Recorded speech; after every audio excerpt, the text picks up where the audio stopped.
Kadang, cinta seorang ayah tak selalu terlihat dengan kata-kata. Kadang, kasih itu berubah menjadi marah karena lelah, kecewa, dan rasa takut kehilangan keluarga. Di Semarang, awal tahun 2024, terjadi kisah yang membuat banyak orang terdiam. Seorang ayah bernama Sutikno Miji, 59 tahun, melakukan sesuatu yang tak pernah ia bayangkan seumur hidupnya. Ia membunuh anak kandungnya sendiri. Namun di balik itu, ada cerita panjang tentang keluarga, amarah, dan penyesalan yang begitu dalam.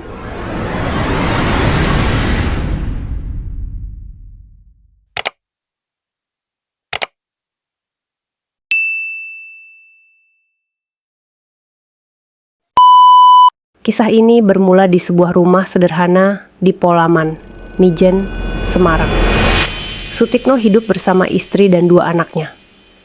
Keluarga ini dikenal sebagai keluarga biasa.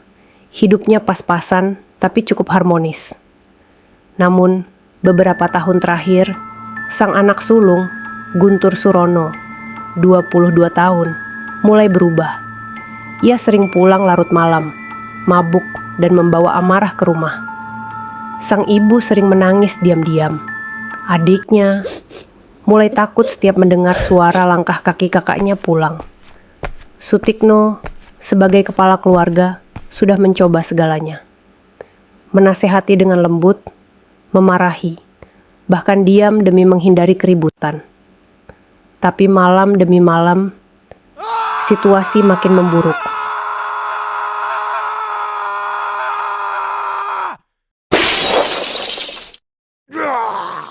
Sampai suatu malam, Januari 2024, Guntur pulang lagi dalam keadaan mabuk. Tapi kali ini berbeda. Ia marah besar. Suaranya menggema di rumah kecil itu. Ia menendang kursi, membanting gelas, dan berteriak pada adiknya. "Diam kamu, jangan ikut campur urusanku," teriak Guntur sambil menodongkan pisau ke arah adiknya. Sang ibu menangis ketakutan. Dan Sutikno hanya berdiri terpaku menatap anaknya sendiri. Dalam hatinya berkecamuk, antara marah dan takut. Ia ingin melindungi keluarganya, tapi juga tak ingin menyakiti darah dagingnya sendiri. Namun ketika Guntur mulai mengayunkan pisau ke arah adiknya, Sutikno spontan mengambil sebatang kayu di dekat pintu. Ia hanya ingin melumpuhkan anaknya, hanya ingin menghentikan amukan itu. Tapi pukulan itu terlalu keras. Guntur terjatuh, sunyi. Dan dalam sekejap, rumah itu berubah jadi ruang penuh penyesalan. Sutikno panik. Ia berlari memanggil tetangga, tapi semuanya sudah terlambat. Anaknya, yang dulu ia gendong saat kecil, kini tak bernyawa di hadapannya. Ia menatap wajah Guntur, wajah yang dulu penuh tawa. Kini diam membeku. Air matanya jatuh tanpa henti. Ia tahu hidupnya tak akan pernah sama lagi. Tanpa pikir panjang, Sutikno datang ke rumah ketua RW. Dengan suara bergetar, ia berkata lirih, "Saya tidak bermaksud, Pak. Saya cuma mau melindungi anak saya yang satu lagi." Ia menyerahkan diri. Dan malam itu, seluruh kampung terdiam. Tak ada yang berani berkomentar. Karena semua tahu, ini bukan sekadar kasus kriminal. Ini tragedi keluarga. Polisi datang ke lokasi. Sutikno dibawa ke kantor untuk dimintai keterangan. Ia mengakui semuanya, tanpa sedikit pun berusaha kabur. Ia dijerat pasal kekerasan dalam rumah tangga dan pembunuhan, dengan ancaman hingga 15 tahun penjara.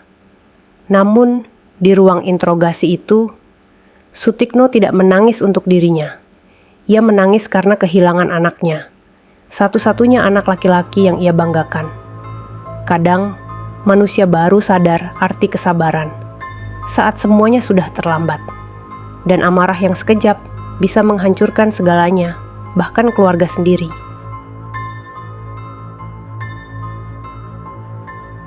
Kini, rumah itu sepi. Kursi di ruang tamu masih sama.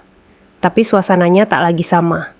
Hanya ada kenangan dan doa yang terus terucap dalam diam. Kasus ini jadi pengingat buat kita semua, bahwa marah, sekecil apapun, harus diolah dengan sabar. Keluarga bukan tempat untuk melampiaskan amarah, tapi tempat untuk belajar memaafkan. Mungkin Sutikno bukan ayah yang sempurna, tapi di balik tindakannya ada cinta yang berubah bentuk karena tekanan dan ketakutan. Semoga kisah ini menjadi pelajaran bagi kita semua, bahwa sebelum tangan terangkat, pikirkan hati yang akan hancur.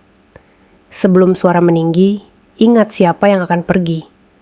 Dan sebelum semuanya terlambat, peluklah keluarga, sebelum penyesalan jadi satu-satunya yang tersisa.